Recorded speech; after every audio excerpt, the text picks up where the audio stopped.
En 1770, el año del nacimiento de Hegel, Kant dictaba su disertación inaugural en la Universidad de Königsberg.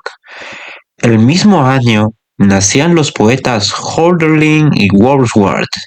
Se sembraban las semillas de un lirismo exaltado y de una sistematización profunda y desapasionada. Los dos extremos de subjetividad y objetividad, Europa se encontraba al borde de su mayor transformación desde el Renacimiento. La Revolución Francesa fue la manifestación política de este cambio y el romanticismo su expresión cultural. Pero entre tanto, la Revolución Industrial, que comenzaba a modificar la faz de todo el continente, y a pocos años de la muerte de Hegel, Marx iniciaba otra transformación que había de cambiar la fisonomía del siglo XX. Hegel se vio profundamente involucrado en estas dos transformaciones, en un giro de 180 grados que solo podía ser descrito por su célebre método dialéctico. El Hegel estudiante dio la bienvenida a la Revolución Francesa, y el Hegel maduro cantó las alabanzas del conservador Estado prusiano. En manos de Hegel, el método dialéctico produjo el más elefantiástico sistema filosófico que ha conocido el hombre, un monolito en lugar de un Estado monolítico, y en las manos de su ambicioso seguidor Marx. El método de Hegel había de dar origen a la revolución más importante desde la Revolución Francesa, que a su vez produciría el más gigantesco sistema político que ha conocido el hombre, de un extraño parecido en muchos aspectos con el Estado prusiano. Así es en gran medida como el sistema filosófico de Hegel estaba destinado a funcionar, aunque él probablemente no lo habría visto así. Hegel alcanzó tal audacia al servicio del disparate y de extravagantes combinaciones de amasijos de palabras sin sentido, como solo se había conocido antes en los manicomios. Se convirtió en el instrumento de la más descarada y generalizada mistificación nunca vista, con resultados que habían de parecer fantásticos a la posteridad y que quedarán como un monumento a la estupidez germana. Esto lo escribió Schopenhauer, colega de Hegel en la Universidad de Berlín. Esta cita no tiene la intención de prejuzgar, sino de advertir. Con Hegel, la filosofía pasa a ser un asunto de suma seriedad, de modo que será mejor que desde un comienzo dejemos de lado los chistes, como dijo un fervoroso predicador inglés del periodo que comentamos, a una audiencia elegante y distraída, y en un sermón lleno de amenazas con el fuego del infierno. No hay esperanza para los que ríen. La filosofía se volvió realmente difícil con Hegel, exigiendo la máxima concentración, de modo que parece como si Schopenhauer, a pesar de su sutilismo de intelecto, no se hubiera esforzado lo bastante. Por otra parte, el propio Hegel admitió que solo existe un hombre que me entiende, y en realidad tampoco él. Algunos críticos piensan que Hegel exageraba. ¿Existió realmente ese hombre? George Wilhelm Friedrich Hegel nació el 27 de agosto en Stuttgart, en una familia de generaciones de funcionarios. Su padre trabajaba en la oficina de impuestos de Württemberg. Hegel mantuvo toda su vida el fuerte acento suave de su infancia, al igual que la creencia en que la discreción es una de las virtudes cardinales de la verdadera cultura. Fue un niño enfermizo, y hubo de pasar varias enfermedades serias antes de alcanzar la edad adulta. A los 6 años, enfermó tan gravemente de viruela que estuvo al borde de la muerte. Estuvo ciego durante más de una semana y su tez quedó muy picada. A los 11 años, sobrevivió a la fiebre que atacó a toda su familia y que se llevó a su madre. En sus años de estudiante tuvo que guardar cama durante meses por una infección de malaria. Al tiempo que iba creciendo, leía vorazmente literatura, periódicos y tratados sobre casi todos los temas. Pero su método era sistemático, ya desde edad temprana, y copiaba meticulosamente en su diario extractos de todo lo que leía. Este ejercicio minucioso de pedantería, el molino extractor como lo llamaba, contenía citas de todo, desde fisionomía hasta filosofía, desde los hiperbóreos a la hipocondría. Los asuntos personales entraban en el diario solo si ilustraban algún principio abstracto. Y en los días en que no encontraba nada lo bastante serio que reseñar, Hegel tomaba esto lo suficientemente en serio como para referir por qué había ocurrido hecho tan lamentable. Los estudiosos que se interesen por esta quincallería mental pueden encontrar juntos un informe sobre un incendio en la localidad y la crítica de un concierto al que ha asistido, seguidos de la descripción y el análisis del tiempo frío. un breve tratado sobre la homilia. El amor al dinero es la raíz de todo mal. Y es una lista de los méritos que ha encontrado en un diccionario de latín que acaba de recibir de regalo.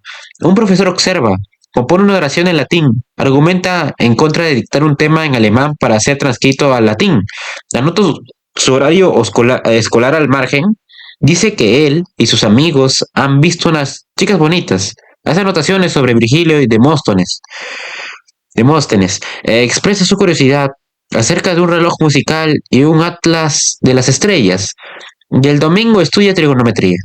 Es inestimable la importancia de este molino extractor, tanto como ejemplo de lo excepcional de sus conocimientos como de una prematura sequedad. Los enormes tomos que producirá Hegel posteriormente contienen referencias a una casi sobrehumana amplitud de saberes. Los errores de menor importancia en que incurre solo confirman el ámbito enciclopédico de la mente de Hegel. Eran casi siempre citas de memoria, pues Hegel no gustaba de interrumpir el hilo de sus pensamientos para buscar fuentes o verificar citas. Según Caert, el primer biógrafo de Hegel, su padre era hombre de costumbres ordenadas y del instinto conservador natural en su cargo. Este empleado arquetípico de la Oficina Provincial de Impuestos parece haber sido un padre algo distante. El contacto más humano que tuvo Hegel durante ese periodo fue con su hermana Cristiana, 3 años menor que él. Los dos hermanos sin madre se apegaron fuertemente el uno al otro. Esta singular emoción personal hizo deducir a Hegel el principio abstracto de que el amor de una hermana por su hermano es la forma más elevada de amor, principio que ejemplificará en su filosofía posterior citando la Antígona de Sófocles, en donde la respetuosa Antígona se muestra dispuesta a enfrentarse con la muerte para enterrar el cadáver de su hermano, para quitarse la vida después, en un acto que desencadenaría suicidios ulteriores y desolación. Como veremos, la atmósfera cargada de esta tragedia griega reflejaba la verdad psicológica subyacente a la relación entre Hegel y su hermana. La impresionable Christine se sentía abrumada por el hermano omnisciente, y su amor hacia él supuso, contra natural, un lazo tan fuerte que habría de traer consecuencias trágicas. Hegel ingresó en el seminario teológico de la Universidad de Tubinga a los 18 años. A pesar de que demostraba tener todas las características de un funcionario de primera clase, sus padres deseaban que profesara en la iglesia. Los intereses de Hegel iban ya mucho más allá de la teología, pero solo empezó a ocuparse seriamente de la filosofía al entrar en la universidad. Ese interés le puso en contacto con dos contemporáneos excepcionales en Tubinga. Uno era Hölderlin, un ardiente helenófilo, que habría de ser uno de los extraordinarios poetas líricos de la lengua alemana. El otro era Schelling, cuya filosofía de la naturaleza intensamente romántica fue precursora de la reacción del siglo XIX en contra de la gris constricción del racionalismo. En compañía tan impetuosa, Hegel se convirtió en un romántico revolucionario. Cuando estalló la Revolución Francesa, él y Schelling se levantaron al alba para plantar en la plaza del mercado un árbol de la libertad. Hegel se interesó vivamente por la cultura griega antigua y por la nueva filosofía de Kant. La publicación en 1781, solo 7 años antes de la crítica de la razón pura de Kant, fue saludado por Hegel como el acontecimiento más importante en toda la historia de la filosofía alemana. Para apreciar la importancia de la filosofía de Kant, es preciso un esbozo de la historia de la filosofía anterior. A mediados del siglo XVIII, el filósofo escocés Hume había reducido la certeza filosófica a su más mínima expresión. La experiencia, declaró, es la única fuente del conocimiento verdadero. El empirismo de Hume había demostrado la imposibilidad de crear nuevos sistemas filosóficos. Para construir un sistema eran necesarios elementos tales como la causalidad, esto es, causa y efecto. Pero Hume había mostrado que esta era una mera suposición. Nunca había experimentado nadie una causa y el efecto subsiguiente. Todo lo que experimentamos realmente es que una cosa siga a otra. Parecía que se había llegado al final de la filosofía. No obstante, Kant se las había ingeniado para evitar esta catástrofe, afirmando que la causalidad es simplemente una de las maneras de aprehender el mundo. Al igual que el espacio y el tiempo, el color, entre otras muchas cosas más, Hume había tenido razón. El mundo no tenía dentro de sí la causalidad, sino que estaba en nosotros, en nuestra manera de percibir el mundo. Sobre estas bases, Kant pudo contribuir por medio de la razón un sistema filosófico que abarcaba y explicaba todo. En una serie de obras casi impenetrables, Kant procedió a explicar su sistema al mundo. Comenzaba la gran época de la metafísica alemana. Con toda su grandeza y prolijidad, Hegel quedó cautivado. Había encontrado una mente tan enciclopédica y tan prosaica como la suya. Hegel se sumergió asiduamente en Kant, complementándolo con incursiones por la cultura griega antigua y cosechando a la vez por todas partes para su molino extractor. Ya en esos tempranos años era conocido entre sus compañeros de estudios como el viejo, al parecer, tanto por su personalidad gris como por su obsesiva propensión al estudio. Para cuando Hegel llegó a terminar sus estudios en la Universidad de 1793, no tenía ninguna intención de profesar en la iglesia, lo que de verdad anhelaba era una posición académica, enseñar en la universidad, pero sorprendentemente solo alcanzó calificaciones mediocres. El certificado final de la universidad hacía notar de forma perspicaz que no era muy bueno en filosofía. En realidad, las lecturas de Hegel en filosofía y en otros temas habían sido casi exclusivamente ajenas a los cursos, algo típico de muchas inteligencias brillantes y de innumerables mediocridades. Hegel tenía la intención de proseguir con sus caprichosos estudios y se puso a trabajar como preceptor privado para ganarse la vida, lo que le condujo hasta Berna, en Suiza, donde residió durante 3 años. Leyó ávidamente en la biblioteca y vivió solitariamente, encontrando consuelo en la comunión con la naturaleza. Su reacción ante el espectacular escenario alpino proporcionaba un cuadro psicológico curioso. Trató de reconciliarme conmigo mismo y con los demás en los brazos de la naturaleza, escribió. Corro por ello al seno de esta verdadera madre y en su compañía me aíslo de los otros hombres. Me protege de ellos y evita que pacte con ellos. Sin embargo, los sublimes picos alpinos estaban eternamente muertos. Por contra, veía en una cascada la imagen auténtica de la libertad y el juego, moviéndose eternamente hacia adelante. El psicólogo Scharfstein ha identificado que los ásperos picos evocaban en Hegel la dolorosa inmovilidad de la depresión, mientras que la cascada representaba el placer de la liberación. Sea o no esto un exceso de perspicacia psicológica interpretativa, lo cierto es que Hegel sufrió episodios depresivos severos durante ese periodo, una aflicción que probablemente le acompañó toda su vida. Tanto su prosa como sus retratos parecen confirmarlo. Bajo la influencia de su héroe Kant, Hegel escribió entonces una serie de tratados religiosos criticando el autoritarismo cristiano y una vida de Cristo en lo que trata a Jesús como una personalidad casi enteramente secular. La exposición de la doctrina cristiana que hace Jesús en esta obra presenta a menudo una extraña semejanza con las palabras del héroe de Hegel, las profundas, a la par que sencillas palabras del Galileo que se transforman penosamente en la pesadez serpenteante del modo de filosofar prusiano. Kant había basado su filosofía moral en el llamado imperativo categórico. Obra solo de acuerdo con la máxima por la cual puedas al mismo tiempo querer que se convierta en ley universal, que se deriva claramente del no hagas a otros lo que no quieras para ti. De Jesús, el intento de Hegel de emular a Kant terminó haciendo decir a Cristo, debes obrar de acuerdo con la máxima según la cual puedas desear que sea una ley universal para los hombres y también para ti mismo.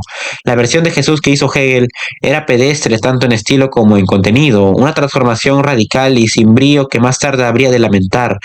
Este libro no fue nunca publicado mientras él vivió y en sus últimos años trató de destruir todas las copias que existían.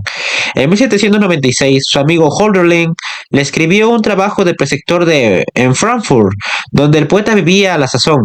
Cuando Hegel llegó, se encontró que Hölderlin estaba enamorado hasta el delirio de la esposa de un banquero, a la que imaginaba como la encarnación de la Grecia antigua, de modo que Hegel se vio de nuevo solo. Con el fin de distraerse de su creciente melancolía, se puso a estudiar aún con más ahínco. Durante los breves lapsos de descanso que se permitía a sí mismo, componía poemas atormentadamente depresivos y de métrica mal construida. Una ley sabia prohibía a los espíritus mezquinos conocer lo que él ha visto, escuchado y sentido en la noche sagrada, para que su más elevado ser no sea molestado por sus ruidosas necedades, para que su parloteo no provoque su ira contra lo sagrado, para que lo sagrado no sea mancillado. El fuerte de Hegel fue siempre lo prosaico. A pesar de su equívoca actitud respecto de las ruidosas necedades y el parloteo, Hegel tuvo una especie de profunda experiencia mística durante esos años solitarios, que parece haber consistido en una visión de la unidad divina del cosmos, según la cual toda división finita es vista como ilusoria, todo es interdependiente a la realidad última es el todo. Hegel había estado leyendo en ese tiempo a Spinoza, el panteísta judío del siglo 17. Y parece ser que su filosofía le influyó enormemente. El sistema de Spinoza es, en muchos aspectos, tan abrumador como el de Kant. Está construido a la manera de la geometría euclidiana. Parte de unos pocos axiomas y de definiciones básicos y procede a través de una serie de teoremas hasta edificar un sistema infinito de pureza y racionalidad extremas. Este universo como sistema geométrico es Dios, y Él es lo único real. Él y por lo tanto el universo infinito que Él es. No contiene negación alguna y se rige por necesidad lógica absoluta. Igual que las pruebas que aduce Spinoza, el mundo negativo, malo, finito y contingente que ve la humanidad se debe a nuestra naturaleza de seres finitos, incapaces de captar la necesidad absoluta y la verdadera realidad del todo infinito. De resultas de su visión espinosista, Hegel decidió abandonar las distracciones que le proporcionaba la poesía, la blasfemia y el diario en forma de enciclopedia, para dedicarse por entero a la filosofía. A partir de entonces Hegel emplearía toda su vida en articular su visión mística del cosmos y en darle una base intelectual y racional. El resultado sería su propio sistema omnicomprensivo. El sistema tuvo desde el comienzo muchas semejanzas con el de Spinoza, con exclusión, naturalmente, de la claridad geométrica. A la hora de la exposición, Hegel era partidario del método kantiano, esto es de una ofuscación monumental. Sin embargo, Spinoza había mostrado a Hegel el camino para liberarse de la influencia avasalladora de Kant. El de Kant no era el único sistema filosófico posible. Al fallecer su padre en 1799, Hegel recibió una pequeña herencia de $1.500 según Durant, que pueden haber sido 1.500 taleros. De talero previene la palabra dólar. Tenía lo justo para vivir y escribió a su amigo Scholling para que le recomendara una ciudad pequeña de Alemania donde vivir con pocos gastos, una de cocina local sencilla, una buena biblioteca y una cerveza pasable. Scholling era a la sazón el precoz profesor estelar de la Universidad de Jena y animó inmediatamente a Hegel a unirse a él. Parece ser que, en contra de lo acostumbrado entre filósofos, ninguno de los dos sabía mucho de cervezas. La cerveza local que probé en Jena no estaba ciertamente en la Bundesliga de las grandes cervezas alemanas. Después fui ominosamente informado de que la fabricaban en los hospicios de la localidad. Hegel llegó a Jena en 1801 y fue nombrado Privatdozent en la universidad, un puesto en el que la paga dependía del número de estudiantes que asistían a las clases. Hegel contaba por fortuna con medios propios, pues al principio solo acudieron 4 estudiantes, a diferencia de su gran predecesor metafísico Kant, cuyo estilo literario era execrable y sus charlas brillantes. Hegel fue consistente, sus conferencias eran tan miserables como su estilo literario. La Universidad de Jena era la más estimulante de Alemania a finales del siglo XVIII. Schüler daba lecciones ocasionales sobre historia. Los hermanos Schlegel y el poeta Novalis contribuían a establecer la primera escuela romántica alemana. En la última filosofía postkantiana era expuesta por el gran filósofo idealista Fichte. Todas estas personalidades poéticas habían ido cuando Hegel llegó, pero en su lugar, un Schelling de 26 años inspiraba a sus estudiantes con el entusiasmo romántico de su filosofía de la naturaleza. Esto le pareció a Hegel excesivamente estimulante y se fue distanciando de Schelling. El dinero se le iba acabando mientras tanto, a pesar de un incremento espectacular en su audiencia hasta 11, pero Hegel se negó a tomar la salida fácil. Tenía integridad del mismo modo que los erizos tienen púas. Ni por un instante se sintió tentado de hacer sus clases interesantes, ni siquiera comprensibles. Hegel estaba comenzando a dar forma a su gran sistema y lo iba infligiendo a sus estudiantes a medida que lo desarrollaba. En palabras de uno de ellos, que los miraba, tartamudeando, ya desde un principio, se esforzaba en avanzar, recomenzaba, se detenía otra vez, hablaba y meditaba, parecía estar y siempre en busca de la palabra justa, y cuando ésta llegaba con certeza infalible, uno quería haber captado una proposición y esperaba que siguiera un nuevo avance. En vano, el pensamiento, en lugar de avanzar, giraba alrededor de un mismo punto, una y otra vez, con palabras similares. Pero si uno se distraía por un instante, se encontraba a regresar con que había perdido el hilo del discurso. Recuérdese que es la descripción de un discípulo fervoroso. Puede imaginarse el efecto de esta técnica en el desventurado alumno que hubiera pasado la noche bebiendo las cervezas del hospicio. ¿Qué se puede hacer con Hegel? Alguien recurrió finalmente a Goethe, que era entonces consejero privado de la corte vecina de Weimar y una personalidad influyente. Se nombró a Hegel profesor extraordinario, confirmando así lo que era obvio para sus colegas, y se le concedió una remuneración de $100. Eso le permitió a Hegel proseguir con ahínco a su gran obra filosófica, la fenomenología del espíritu. Pero sus fenomenales actividades no se limitaban al espíritu, pues por entonces su patrona quedó en estado. Este hecho flora en las biografías de Hegel como las raras gemas de claridad que aparecen ocasionalmente en su prosa. Aparecen y desaparecen en un instante, apagadas por un mar de ofuscación. Pero esto no era un sistema filosófico en el que la verdad pueda permanecer en la oscuridad hasta mucho después de la muerte de su autor. La patrona culpó a Hegel. Napoleón iba por entonces extendiendo gradualmente su dominio sobre Europa. El conflicto con Prusia se hizo inevitable y las tropas francesas cayeron sobre Jena. Hegel apreciaba la burocracia prusiana y dio la bienvenida a Napoleón. Pero esto no era ya un residuo de su fervor revolucionario de juventud, sino que más bien creía estar en presencia del proceso de la historia. Vi a Napoleón, el alma del mundo, a caballo por las calles de la ciudad.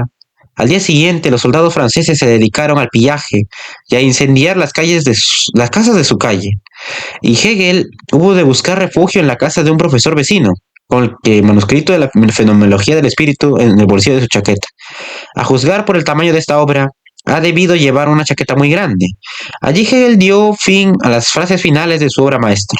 Mientras los ejércitos franceses y prusianos batallaban a las afueras de la ciudad, según cuenta una historia, al oír el regreso de los soldados, Hegel interrumpió su trabajo para preguntar quién ganó. Los franceses habían ganado la batalla de Jena y Hegel estaba exultante. El alma del mundo continuaba su avance por un mundo sin alma, pero después de la batalla la universidad fue obligada a cerrar y Hegel se encontró de nuevo prácticamente en la ruina, reducido a sobrevivir solo con la subvención. La fenomenología del espíritu se publicó el año siguiente. Generalmente, se considera esta obra como la más magistral y compleja de Hegel. Ya Kant había establecido las 800 páginas como la longitud necesaria en todo texto filosófico alemán, y Hegel cumplió con la norma fijada por su gran predecesor, pero donde Hegel superó ampliamente a Kant fue en la prolijidad del estilo de su prosa. Como ejemplo, he seleccionado a propósito una de sus frases más claras y sencillas.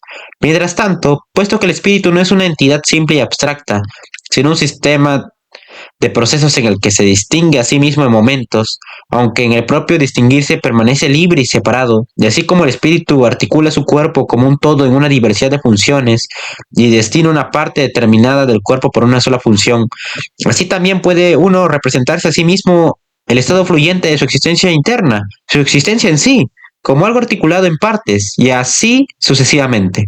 Ese grano de arena convertido en todo un Matterhorn puede parecer gracioso si se lee una frase suelta, pero la gracia se esfuma después de varios cientos de páginas. Que no se crea que toda la obra es de este tenor. Hegel progresa lentamente, muy lentamente, hasta la apoteosis final en la que se describe el saber absoluto. Es difícil siquiera concebir una frase de más de 6 líneas que esté desprovista de sentido en toda su longitud. Haga la prueba si quiere. Pero a estas alturas Hegel ya había hecho presa y era capaz de continuar así página tras página. Conocer las nociones puras del pensamiento en cuanto que son modos o formas de la conciencia constituye el aspecto de su realidad según el cual la noción que aparece ahí en función mediadora, simple como pensar, rompe y separa los momentos de esta mediación y se los presenta a sí misma con su oposición inmanente. Hegel afirmaba que esto era un intento de enseñar a la filosofía a hablar alemán. Hay quienes creen que tuvo éxito, pero esta perversa opinión es un insulto al alemán, la lengua de Hölderlin y Rilke. Antes de enseñarle nada a la filosofía, Hegel debía haberse enseñado a sí mismo a hablar alemán. Pero ¿qué significa en realidad todo esto? No se puede producir en ningún idioma una obra de 800 páginas sin que signifique algo. Armados con esta fe, muchos estudiosos se han aventurado por la tremedal de la prosa de Hegel. Algunos han emergido como marxistas y otros como existencialistas y otros los hegelianos. No han emergido. Hegel necesitó finalmente 10 volúmenes para resumir su filosofía. Se espera que la edición nueva y definitiva de sus obras por la de Schulz tenga más de 50 volúmenes. Así pues, todo intento de encapsular el pensamiento de Hegel es como tratar de inferir, a partir de un hueso diminuto de la cola de un dinosaurio, la enorme y pesada bestia extinta de la que formaba parte. En la fenomenología del espíritu, Hegel describe el proceso lógico mediante el cual el espíritu-mente humano se eleva desde la simple conciencia a través de las etapas de autoconciencia, razón, espíritu y religión, hasta el saber absoluto. Ese es el plano de proyecto en el que se basaría su omnicomprensivo sistema. El sistema de Hegel comprende absolutamente todo. Si está en lo cierto respecto de absolutamente todo o en verdad de algo, depende de cómo se considere en su estructura básica y su dinamismo. Todo el sistema descansa en el modo original de razonar propio de Hegel. Su célebre método dialéctico, este comienza con una tesis. Por ejemplo, la existencia según Hegel, esta aparece inevitablemente como inadecuada e incompleta, pues al contemplar la noción de existencia se genera su opuesto, la antítesis, o sea, la nada. Esta aparece también como inadecuada, y los dos opuestos se unen para formar una síntesis. El devenir, en este caso, la síntesis retiene lo que es racional tanto en la tesis como en la antítesis, y se convierte a su vez en una nueva tesis. Así puede repetirse el proceso en una serie de triadas, ascendiendo a dominios cada vez más racionales. En la medida en que se hace más racional, se hace más espiritual, y en la medida que se hace más espiritual, se hace más consciente de sí mismo y de su propio significado. El proceso culmina en el saber absoluto, que es el espíritu conociéndose a sí mismo como espíritu. El elemento que da vida al sistema es siempre la dialéctica, que opera en todos los niveles, desde los más elevados reinos espirituales hasta los procesos más sombríos de la historia, del arte, de la ciencia. Un ejemplo de la dialéctica de Hegel en estos niveles es tesis, arquitectura, antítesis, el arte romántico, síntesis, la escultura clásica. No nos ocupamos por el momento de si este razonamiento tiene o no relación alguna con la verdad. Se presenta solamente para ilustrar el método de Hegel y la clase material que hace pasar por su molino universal. Un ejemplo más vago y abstracto al que naturalmente el método es mucho más adecuado es tesis, universalidad, antítesis, singularidad, síntesis, individualidad. El método dialéctico que él llamó lógico surgió de una ambición loable. Deseaba superar la deficiencia mayor de la lógica tradicional, esto es, el hecho de que era totalmente vacía. La lógica no dice nada acerca de ninguna cosa, excepto de ella misma. Tomemos, por ejemplo, el argumento tradicional siguiente. Todos los filósofos son megalómanos intelectuales. Hegel es filósofo. Luego Hegel es un megalomano intelectual. Este argumento sería lógicamente el mismo si se tratara de adivinos, magos y Merlín, de modo que puede escribirse todo A es B, X es A, luego X es B. La forma lógica es la misma, independientemente del contenido. Según Hegel, el objeto de la lógica es la verdad. Pero si la verdad está vacía de contenido, ¿qué es? Nada. La verdad vacía de la lógica tradicional no proporciona información, no puede descubrir la verdad real. Hegel trató de superar esta separación entre forma y contenido. Su razonamiento, que él pretendía que se asumiera en su integridad, es como sigue. Se nos asegura que ciertos saltos de la lógica ordinaria que desafían nuestra credulidad se resuelven si el argumento es visto como una totalidad. Hegel comienza diciendo que la lógica es el estudio del pensamiento. Como ya hemos visto, el proceso dialéctico asciende hacia la mente o espíritu absoluto. La mente es la realidad última, abstraída de las formas particulares que adopta en el mundo natural. La mente forma el mundo, por lo tanto, el estudio de cómo trabaja la mente pensamiento revela cómo funciona el mundo. Del razonamiento anterior se sigue que no hay realidad objetiva independiente del pensamiento. A decir verdad, la fenomenología del espíritu afirma que el pensamiento es la realidad objetiva y viceversa. Los dos son uno y lo mismo, de modo que si la lógica opera en el pensamiento, también lo hace en la realidad. El objeto de la lógica es, por tanto, la verdad en sí. De esta manera, la dialéctica, con su método triádico de tesis, antítesis y síntesis, tiene forma y contenido. Funciona tal como lo hace el espíritu y se ocupa de la verdad en sí. Una tesis genera su antítesis debido a su incapacidad formal de incorporar su contenido en su totalidad. Así ocurre en la tesis existencial, que genera necesariamente su antítesis, la nada, uniéndose las dos en la síntesis del devenir. No se puede negar que este sistema da origen a un cúmulo de ideas sorprendentes y profundas y estimulantes, pero son estas esencialmente poéticas. En verdad, todo el sistema es una hermosa idea poética, pero la mariposa ha sido clavada a mazazos. En muchos de los niveles inferiores de la pirámide, las ideas no solo son erróneas, tesis, la religión judía, antítesis, la religión romana, síntesis, la religión griega, sino vacías, tesis, aire, antítesis, tierra, síntesis, fuego y agua. Se puede ver así que a pesar de la pretensión de Hegel de que su sistema es necesario en el sentido lógico, es en gran medida arbitrario. Su lógica no tiene rigor del sistema geométrico de Spinoza, por ejemplo, y como veremos, cuando se aventura por terrenos más prácticos como la historia, puede dar origen a ideas muy desagradables. La noción del líder nacional como encarnación del alma del mundo tuvo quizá justificación poética en tiempos de Napoleón, pero no es en absoluto admisible a la luz de la experiencia del siglo XX. Hegel seguía sin un céntimo a pesar de la publicación de su gran obra. La universidad seguía cerrada y se dispuso a buscar trabajo. Pero un proceso dialéctico doméstico había producido su inevitable síntesis. La patrona de Hegel daba a luz a un niño al que llamaron Ludwig. Poco tiempo después, Hegel abandonó Jena para hacerse cargo de la edición del Bamberger Zeitung, lo que le había de ocupar los 2 años siguientes. Por desgracia, solo podemos imaginar cómo serían sus editoriales, pues los ejemplares del periódico de 1807 y 1808 no se vinieron al proceso espiritualizador de la historia.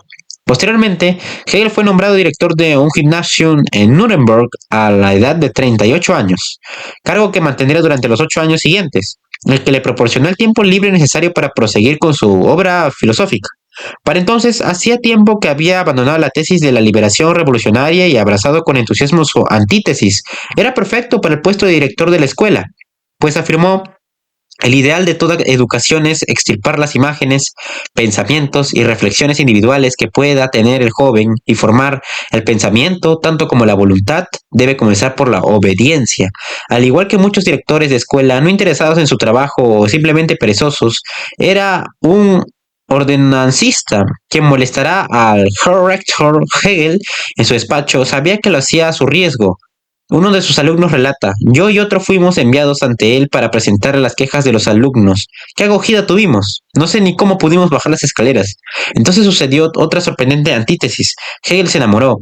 Este concepto les puede resultar a algunos tan difícil de entender como la noción dialéctica de absoluto. Hegel ya era un solterón de 40 años, salvo por un desafortunado suceso. Los años de estudio incesante habían cobrado su tributo. Su hosco y pálido rostro habían envejecido prematuramente. Tenía los cabellos lacios y en declive, y los retratos delatan una clara esquivez en sus ojos. Era bajo y robusto, pero cargado de espaldas, y sus maneras sociales eran azoradas y torpes. Parece ser que Georg Wilhelm Friedrich Hegel no tenía carisma, incluso los ojos de sus discípulos más fervientes.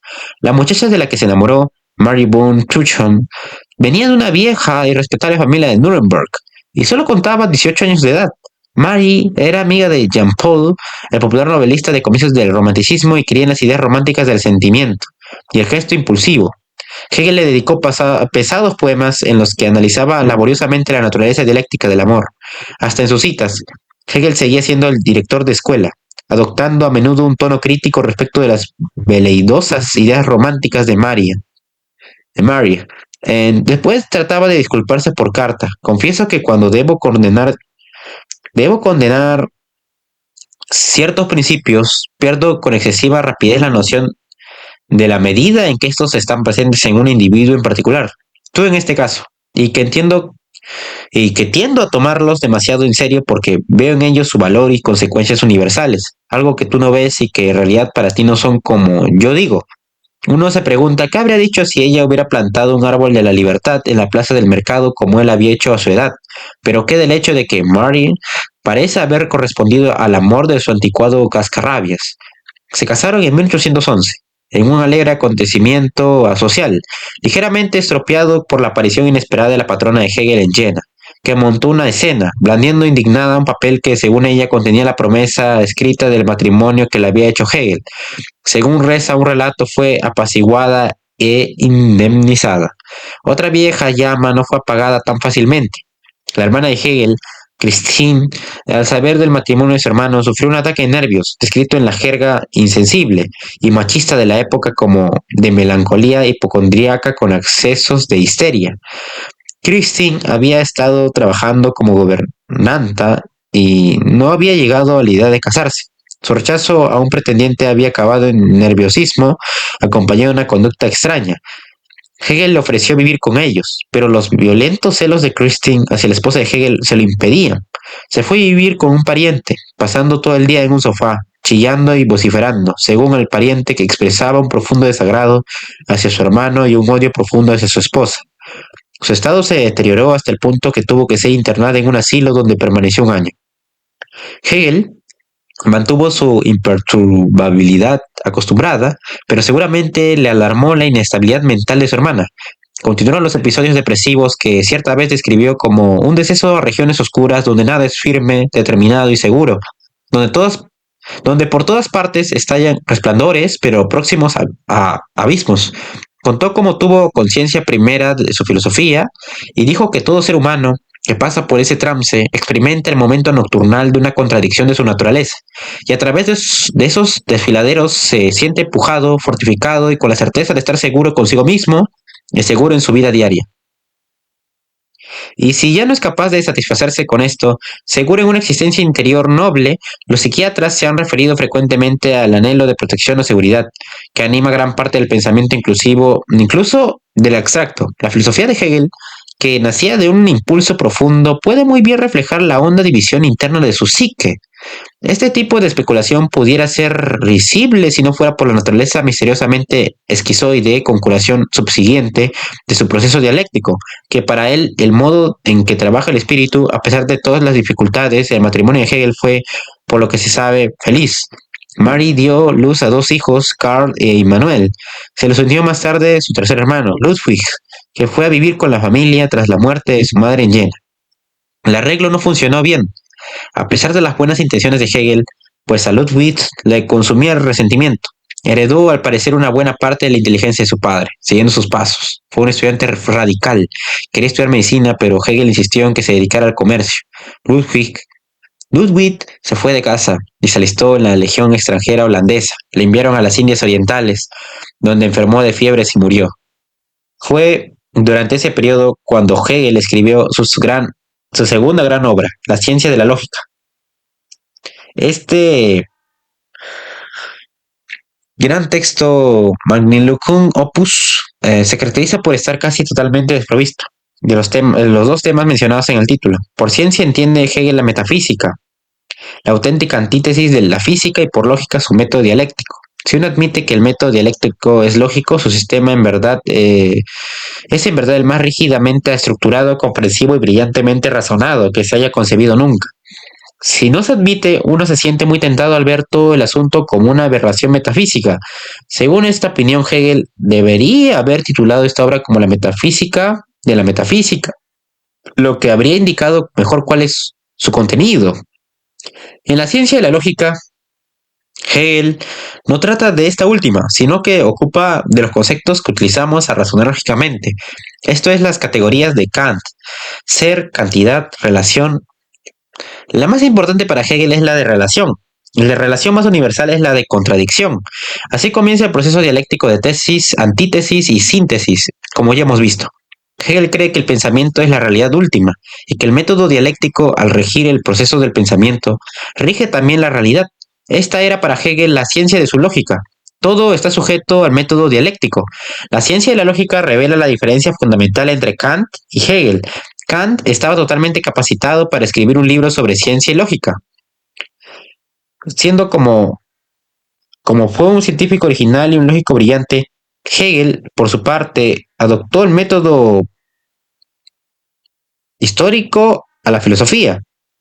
No es solo que Hegel considerara que los acontecimientos en su desarrollo a largo plazo, sino que veía el mundo comprensivamente, como un proceso en eterna evolución. Tal visión borra la particularidad del aquí y ahora. Todo está bajo la sombra de la perspectiva histórica. En comparación, Kant veía el mundo con la claridad del científico, que es la visión de moda actualmente, pero con la historia de la humanidad acercándose al final de una larga era expansionista. Es posible que el punto de vista de Hegel pueda reaparecer. La ciencia de la lógica hizo famoso a Hegel. Tan solo recién publicada la primera parte, las universidades de Heidelberg y de Berlín le ofrecieron una cátedra. Eligió Heidelberg, a donde llegó en 1816. Hegel es el filósofo más prestigioso que haya tenido cátedra en esta universidad en su larga historia. En la colina, al otro lado del río, hay una senda conocida como el Paseo del Filósofo. Se llega a esta senda cruzando unos viñedos. Abajo queda el viejo puente sobre el Neckar, y en la ribera opuesta está la ciudad, vieja de siglos, yacente bajo el castillo. Hace años alguien me dijo que el Paseo del Filósofo debe su nombre a Hegel, pero han dicho después que no es verdad, pues parece ser que Hegel detestaba pasear por el campo. Hegel publica en la Enciclopedia de las Ciencias Filosóficas en compendio al año de llegar a Heidelberg, con el fin de que los estudiantes la leyeran antes de asistir a sus clases. Contiene un compendio de toda su filosofía e introduce al lector en el código de su jerga. Y el uso particular que hace de ciertas palabras, la lógica no era el único concepto que había de sufrir, que había que sufrir, pues sus clases eran totalmente incomprensibles, a menos que se conociera la jerigonza. Aún las explicaciones más sencillas necesitaban ser descifradas. Si revisamos brevemente los momentos del paso de cantidad a calidad, lo cualitativo tiene como determinación fundamental el ser y la inmediatez, donde el límite y determinación son idénticos con el ser de la cosa, de manera que al ser estos modificados, la cosa se desvanece. No es casual que algunos de los que rompieron el endiabladamente difícil código alemán Enigma durante la Segunda Guerra Mundial hubieran sido antes estudiosos de Hegel. Hegel elabora también su sistema en la Enciclopedia de las Ciencias Filosóficas en compendio. El sistema puede ser visto como una serie de estructuras piramidales que culminan en una supertriada cuya tesis es la idea absoluta, que genera su antítesis, la naturaleza, y cuya síntesis en el espíritu o realidad absoluta. Puede entenderse todo el sistema como el espíritu, que es también la realidad absoluta. Contemplándose a sí mismo y su propia significación en cuanto a individuos, ascendemos por el sistema a medida que devenimos más racionales, más espíritu, más conscientes de nosotros mismos y de nuestra significación. El sistema es un vasto monismo espiritual, una síntesis omnicomprensiva de la idea absoluta y de la naturaleza. El espíritu o realidad absoluta, además de triádica, puede también verse como cíclica, pues la diferenciación es una parte necesaria de la totalidad. El método dialéctico opera en todo. Tesis que generan antítesis. La verdad puede ser conocida solo después de que se ha diferenciado a sí misma. Esto es, después del que ha generado su antítesis, el error y la ha superado. De igual manera, Dios es infinito solo porque ha puesto la limitación de lo finito y la ha superado. Un proceso dialéctico similar se repite en la caída del hombre, que fue necesaria para que pudiera alcanzar la virtud. Además de la integración de la síntesis, hay siempre la diferenciación de la tesis generando antítesis. En 1818, Hegel decidió abrazar la antítesis de su decisión de encargarse de la cátedra en Heidelberg y aceptó la oferta de Berlín, donde fue nombrado profesor de filosofía, posición que estaba vacante desde la muerte de Fichte. Por entonces Napoleón había sido derrotado. Prusia era de nuevo el estado alemán dominante y se embarcaba en su etapa más asfixiante y conservadora. Con Berlín como capital, Hegel había de permanecer en Berlín los 13 años siguientes. Sus clases fueron una institución, atrayendo cientos de estudiantes, y las mismas de su influencia filosófica se extendieron por todas las universidades alemanas en forma de hegelianismo. En la Prusia de la época estaban virtualmente prohibidas todas las libertades de pensamiento y de expresión política, con la consecuencia de que las energías de los estudiantes y de los ciudadanos educados de Berlín tenían que buscar desahogo en otra parte. El resultado fue un gran desarrollo de las artes, la filosofía y la música entre las clases ociosas y locuaces. Hegel se convirtió prácticamente en el filósofo oficial del Estado prusiano. Publicó en 1821 la filosofía del derecho, que trata de política y derecho. Hegel estaba entonces a favor del statu quo y aborrecía toda idea de cambio social radical.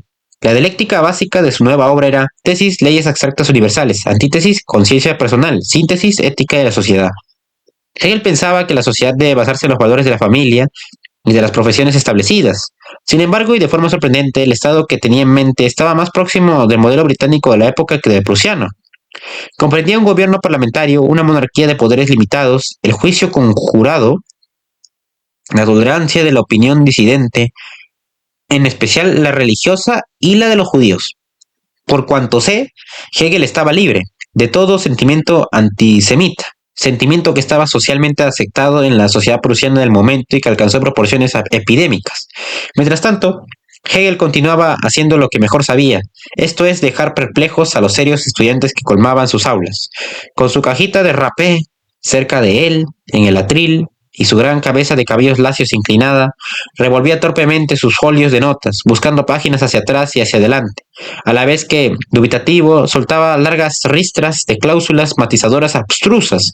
Sus palabras interrumpidas frecuentemente por accesos de tos, hasta que por fin, subido a las alturas de la pura abstracción, alcanzaba una apoteosis de inesperada elocuencia que elevaba momentáneamente su discurso por encima de la jerga de tesis y antítesis siempre en conflicto, y llegaba al sublime pináculo que trascendía todo significado, donde se expandiría como por propio impulso antes de estallar en otro ataque de tos. A veces, podía suceder que un estudiante particularmente alucinado le siguiera después hasta su despacho, para encontrarse con una extraña figura de rostro pálido sentada ante un enorme escritorio y vestida con una bata gris amarillenta, que llegaba hasta el suelo, rebuscando en montones dispersos de papeles y libros tirados. En mitad de una torpe conversación con su visitante, el filósofo se distraería mascullando palabras y resolviendo papeles, totalmente olvidado de la presencia del otro. Hegel publicó poco durante este tiempo, pero varios devotos criptógrafos tomaron notas de sus conferencias, que han sido publicadas entre sus obras completas. Estas notas contienen la exposición más detallada de sus ideas sobre estética, filosofía de la religión, su célebre filosofía de la historia.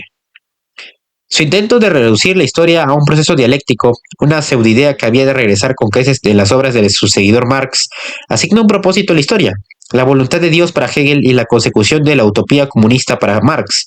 Hegel describe el avance dialéctico de la historia como la marcha de un cangrejo por los castillos de arena del tiempo. Los imperios de China, la Grecia antigua y Roma dan finalmente paso a las glorias del Estado prusiano, la forma más elevada de vida en sociedad sobre la Tierra, trascendiendo con mucho los derechos del simple individuo. La historia nos enseña que cuando no quedaba nada de la filosofía salvo el nombre, cuando no quedaba nada de la filosofía salvo el nombre, se mantuvo esta como posesión peculiar de la nación alemana. Nosotros hemos recibido de la naturaleza la elevada vocación de guardianes de ese fuego sagrado. De la misma manera que en otros tiempos el espíritu del mundo mantuvo su más elevada conciencia en el pueblo judío. No fue idea de Hegel el que los anteriores guardianes del fuego sagrado de la conciencia más alta tuvieran de sufrir el destino que les cayó en manos de los nazis en el siglo XX. Hegel se habría sentido horrorizado de Hitler y las abominaciones del Tercer Reich. Pero las tonterías que escribió no servirían de ayuda, por decirlo de forma suave. Hegel veía la historia desde la más amplia perspectiva posible, una visión histórica mundial. La historia es un proceso de autorrealización. La humanidad se halla embarcada en un viaje de reflexión intelectual y de autocomprensión, con una conciencia creciente de su propia unidad y propósito. Tomamos posesión de nuestro pasado cuando vemos la historia de nuestra autorrealización como un todo significativo, declaró Hegel, de modo que el objetivo de la historia es el descubrimiento del significado de la vida, nada menos el progreso, la comprensión del pasado, como si solo tuviera una interpretación. El significado de la vida, todas estas ideas, lejos de ser una visión histórica mundial, están muy enraizadas en su tiempo y lugar. La Alemania desde comienzos del siglo XIX, los estados alemanes estaban unificando para formar una nación europea poderosa. La revolución industrial se extendía por Europa. El mundo se adentraba en una época dorada de descubrimientos científicos. Los imperios europeos se expandían hasta los rincones más apartados del globo. Todo parece muy diferente desde la perspectiva de finales del siglo XX. El progreso no se considera ya inevitable y la humanidad se ha conformado con la posibilidad de su propia extinción. La ciencia ha adoptado los lineamientos del absoluto, no el espíritu. La teoría hegeliana de la historia no pudo asimilar semejantes acontecimientos. Lo mismo que el sistema al que dio lugar la teoría marxista de la historia tampoco pudo superar el colapso inevitable del sistema capitalista, que se negaba obstinadamente a suceder. Ya no vemos la historia como un patrón significativo y predeterminado, sino más bien como un experimento científico cuyo resultado está en gran medida en nuestras manos. Sin embargo, a pesar de todos sus errores, la visión de la historia de Hegel no nubló del todo su juicio. Fue casi el único de los pensadores del siglo XIX que reconoció la venidera importancia de América. En la era que se avecina es allí donde se revelará a sí mismo el peso de la historia. Marx, Nietzsche, Julio Verne, todos los grandes profetas del siglo XIX no previeron el acontecimiento más relevante del siglo XX. Hegel fue nombrado rector de la Universidad de Berlín en 1830. Y un año después era condecorado por el rey Federico Guillermo III, pero las travesuras del espíritu del mundo empezaban a preocuparle. En 1830 ocurrió otra revuelta en París, y Hegel no corrió esta vez a plantar un árbol de la libertad en la plaza del mercado. Cuando una ola de esta revuelta se extendió a Berlín y dio origen a un levantamiento popular, Hegel enfermaba de solo pensar en un gobierno regido por el populacho.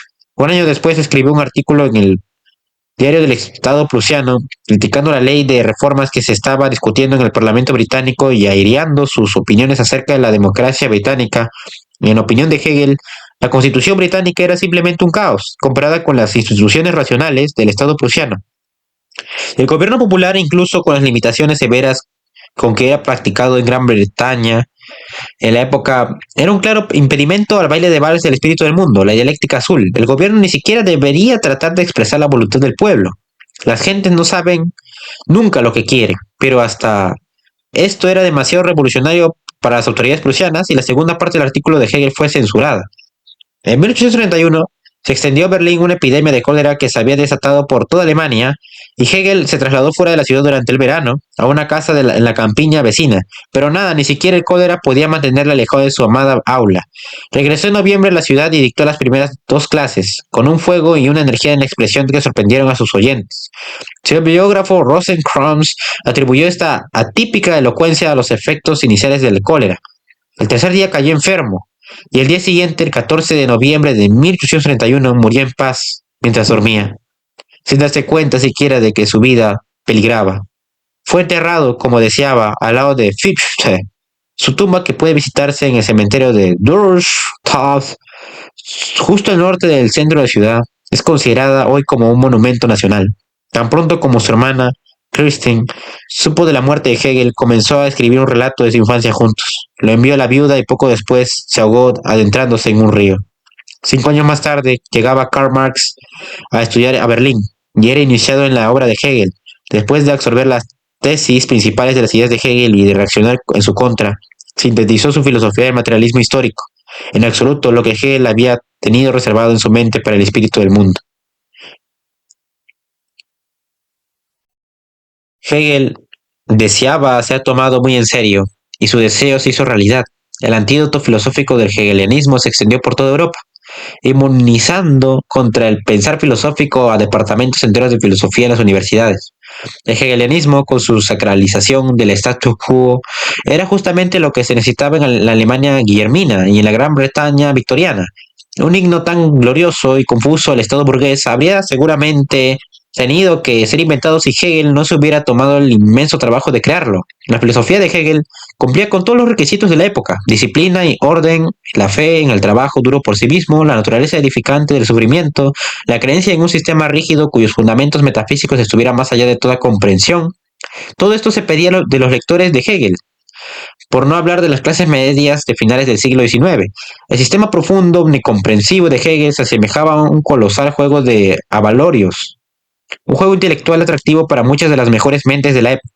Y es posible que así hubiera quedado, pero Europa no se adentraba en la larga estabilidad de otra era medieval, donde la dialéctica habría desempeñado en el pensamiento un papel más grande que el silogismo. ¿O sí? Ciertamente se hicieron intentos, de diferentes formas, pero con resultados igualmente atroces, para establecer una era semejante, pero no se puede depositar la culpa en la puerta del despacho del profesor solitario de la bata gris amarillenta. Su crimen contra el lenguaje fue la ofuscación, de los otros fue la mentira, su comprensión del mundo fue en última instancia un magnífico cuento de hadas intelectual. Ellos ni siquiera trataron de comprender el mundo, sino de cambiarlo. Se ha visto en el hegelianismo un platonismo inmensamente elaborado. Platón creía en la realidad última de las ideas abstractas y no en el turbio mundo de lo particular donde parece que habitamos. El mundo que vemos en nuestro alrededor es solo real en cuanto participa de las ideas trascendentales. Por ejemplo, una bola roja participa de las ideas abstractas de rojez, redondez, elasticidad. Pero esta sencilla melodía de las ideas platónicas se transformó en el hegelianismo en un interminable y ampuloso ciclo wagneriano de ópera. Irónicamente, puede ser que esto no haya sido una total pérdida de tiempo. Tales grandiosos sistemas metafísicos pueden haber servido, sin saberlo, para un propósito histórico. Las intrincadas técnicas de los alquimistas estaban, de manera semejante, imbuidas de fantasías intelectuales, pero ahora se ve que conservaron y desarrollaron las ideas que habían de dar lugar a la química. Un proceso similar puede ser muy bien haber estado trabajado en la filosofía del siglo XIX, con sus vastos sistemas metafísicos conservando y desarrollando el más ambicioso proyecto intelectual, la explicación sistemática y total del mundo. La alquimia intelectual necesaria para semejante proyecto siguió desarrollándose mientras la ciencia moderna se hallaba en su infancia. y era incapaz de tal ambición. Pero con el tiempo prevaleció la plausibilidad y ahora hemos puesto nuestra fe en el destartalado y explosivo aparato de la ciencia, en lugar del método dialéctico capaz de transmutar en oro argumentos de baja ley. La insolencia del hegelianismo consistió en su pretensión a rigor científico. Como hemos visto, el método dialéctico no es ni lógico ni científico, pero aún peor era la creencia del hegelianismo en un absoluto basado en la estructura de la ciencia. La noción de que este absoluto era la única realidad última condujo al menosprecio del mundo real de quienes lo habitan. El individuo llegó a ser algo que no existe realmente, sino que es una parte de un proceso que le trasciende. Las plagas del siglo XX fueron políticas, y la creencia en esta noción suicida había de ser el vacilo. Todo lo racional es real y todo lo real es racional. Filosofía del derecho, prefacio. Es posible mostrar que la noción de filosofía está implícita hasta en nuestro pensar cotidiano. Comenzamos con nuestras percepciones y deseos inmediatos, pero estos nos instan enseguida a ir más allá de su inmediatez hacia la aprehensión de algo más grande que nosotros mismos, un ser infinito y una infinita voluntad. Este es el camino que he tomado en la fenomenología del espíritu, Enciclopedia de las Ciencias Filosóficas en compendio. El tiempo, como el espacio, es una forma pura de la percepción sensorial o intuición. Es la condición de toda percepción activa inmediata y de todo lo que es percibido. Es decir, de toda experiencia y de todo lo que es experimentado, la naturaleza está hecha de espacio y tiempo. Y es un proceso al acentuar su aspecto espacial. Somos conscientes de su naturaleza objetiva al acentuar su aspecto temporal. Somos conscientes de su naturaleza subjetiva tal como la percibimos. La naturaleza es un incesante y continuo proceso de devenir. Las cosas llegan y se van en el tiempo. No solo están dentro del tiempo, sino que son temporales. El tiempo es un modo de existir. Enciclopedia de las Ciencias Filosóficas en compendio. Todo pensamiento verdadero, lógico y real tiene tres aspectos. El primero, aspecto abstracto y comprensible, que indica que es una cosa. El segundo es la negación dialéctica, que dice que no es. El tercero, el especulativo, es la comprensión concreta. A es al mismo tiempo lo que no es A. Estos tres aspectos no constituyen tres aspectos de la lógica, sino que son momentos de todo lo que tiene realidad lógica y verdad. Son parte de todo concepto filosófico, todo concepto racional. Es una abstracción opuesta a otra. Es comprendido por una unidad con su opuesto. Esta es la definición de la dialéctica, Enciclopedia de las Ciencias Filosóficas en compendio. Toda ciencia, excepto la filosofía, trata de objetos que se dan por supuestos. Los temas a investigar son simplemente aceptados antes de la investigación científica. De igual modo, las interpretaciones hechas de esta manera se verifican remontándose al material dado. Matemáticas, jurisprudencia, medicina, zoología, botánica, presupone naturalmente la existencia de magnitud, espacio, número, derecho, enfermedad, animales, plantas. Es diferente con la filosofía. La filosofía comienza en la duda y en la argumentación. Se abre con una pregunta acerca de sí misma. El objeto y el método de la filosofía no son algo supuesto o que se acuerda antes de empezar a filosofar. La filosofía investiga estas cosas y esto es lo que la hace problemática. De un lado, la filosofía debe comenzar investigándose a sí misma y de otro lado debe mediar con el mundo. Está necesario unir lo inmediato con lo mediato, es la filosofía. Enciclopedia de las Ciencias Filosóficas en compendio. La experiencia y la historia nos enseñan esto. Las naciones y los gobiernos no han aprendido nunca nada de la historia, ni han actuado según lo que pudieran haber aprendido de ella. Lecciones sobre la filosofía de la historia universal. Introducción. Al ser independiente, la opinión pública es la primera condición formal para lograr algo grande o racional, tanto en la vida como en la ciencia. Lo logrado será con seguridad reconocido a su debido tiempo por la opinión pública, que lo transformará adecuadamente en uno de sus principios, uno de sus propios prejuicios, filosofía del derecho. En cuanto que es una forma de la familia universal, la sociedad civil tiene el derecho y el deber de supervisar la educación e influir en ella, pues la educación moldea la capacidad del niño de llegar a ser un miembro de la sociedad. A este respecto, el derecho de la sociedad es mucho más importante que los deseos arbitrarios y contingentes de los padres, especialmente cuando la educación es hecha por otros, no por los padres. Filosofía del derecho. Nosotros los alemanes seríamos hegelianos aunque Hegel no hubiera existido, en razón de que, a diferencia con los pueblos mediterráneos, atribuimos un significado más profundo y un valor más alto al devenir y al desarrollo que a lo que es. Apenas creemos en la justificación del concepto de ser. Nietzsche, la Gaia Ciencia, aforismo. ¿Cómo habría vuestra naturaleza libre, si no anarquista, de aceptar la tortura española del método en el cual confinó el espíritu? Carta 167 a von Sinclair. Es un borrador a mediados de octubre de 1810. En la medida en que la filosofía puede afirmar ser de un interés independiente, en verdad del más alto interés, Su maestro debe admitir abiertamente ante todo el mundo que no puede tener mucho valor sino para unos pocos. Carta 152 a Bancroft, Nuremberg, diciembre de 1809. Solo dentro de los confines del Estado tiene el hombre existencia racional. El objetivo de toda educación es asegurar que el individuo cese de ser puramente subjetivo para alcanzar una existencia objetiva dentro del Estado. Debe su existencia a todo el Estado. Todo valor y toda realidad espiritual los tiene solo como resultado del Estado. Lecciones sobre la filosofía y la historia universal. Introducción. El objeto de la historia es lo que ha sido y lo que es en filosofía. Por otra parte, no nos ocupamos de lo que pertenece exclusivamente al pasado, ni tampoco al futuro, sino de lo que es ahora y eternamente, esto es, de la razón. Lecciones sobre la filosofía de la historia universal. Introducción. El mundo ético mostraba como su destino y su verdad al espíritu en él solamente fenecido, el sí mismo singular, pero esta persona del derecho tiene su sustancia y su cumplimiento fuera de ella. El movimiento de la cultura y de la fe supera esta abstracción de la persona y solo por medio del extrañamiento acabado, por medio de la suprema abstracción deviene la substancia para el sí mismo del espíritu primero, voluntad universal. Y por último, patrimonio suyo, aquí pues parece el saber finalmente plenamente igual a su verdad, pues su verdad es este saber mismo y ha desaparecido toda oposición entre ambos lados, y no precisamente para nosotros o en sí, sino para la misma autoconciencia en efecto. El saber mismo se ha erigido en dueño sobre la oposición de la conciencia. Esta descansa en la oposición entre la certeza de sí mismo y del objeto, pero ahora el objeto es para ella misma la certeza de sí. El saber, así como la certeza de sí mismo en cuanto tal, no tiene ya fines propios, ni se halla ya por tanto en la determinabilidad, sino que es puro saber. Fenomenología del espíritu y el espíritu. Traducción. Fondo de Cultura Económica, 1966.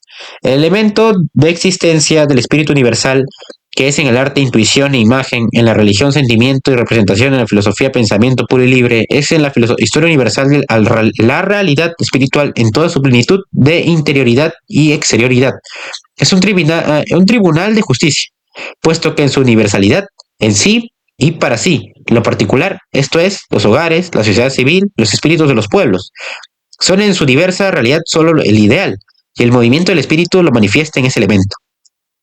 La historia universal no es el mero veredicto de su poder, eso es la inevitabilidad abstracta y racional de un ciego destino, sino que en cuanto que esa razón en sí, para sí, y su ser para sí en el espíritu de saber, es el desarrollo necesario para por su libertad. A partir del concepto de los momentos de la razón y con ellos de su autoconciencia, de su libertad, de despliegue y realización del espíritu universal. La historia del espíritu es su acción, pues solo es lo que hace y su acción es, especialmente aquí, hacerse a sí mismo en cuanto a espíritu, objeto de su conciencia, comprenderse a sí mismo en su despliegue. Este comprenderse es su ser y principio, y el cumplimiento de su comprensión es a la vez su abandono y su superación. Filosofía del derecho y la historia universal. Hay páginas de Hegel que tienen el mismo efecto en el campo del pensamiento que los sonetos de Mallarmé en el campo de la poesía. Son vehículos para la evocación y matices sentimentales vagos, nada más. Esto no disminuye su valor, puede que incluso lo aumente, pero no se nos deberían imponer los narcóticos verbales y las formulaciones hipnóticas. Giovanni Papini. Cuando los misioneros, jesuitas y católicos se dispusieron a enseñar por primera vez la cultura y las maneras europeas a los indios, se asentaron con las tribus y les establecieron rutinas diarias como si fueran niños de escuela, obedecieron debidamente. Por muy perezosos que fueran, los misioneros también construyeron almacenes y enseñaron a los indios a utilizarlos como previsión de necesidades futuras. Los misioneros eligieron los mejores métodos para civilizar a quienes estaban a su cargo, tratándoles como niños. Un misionero solía incluso tocar una campana a medianoche para recordarles el cumplimiento de sus deberes matrimoniales, pues sin ello no se le habría ocurrido. Esas reglas tuvieron el muy beneficioso efecto de despertar sus necesidades, algo que está en el origen de toda actividad humana. Lecciones sobre la filosofía de la historia universal, introducción, apéndice número 1. Fin.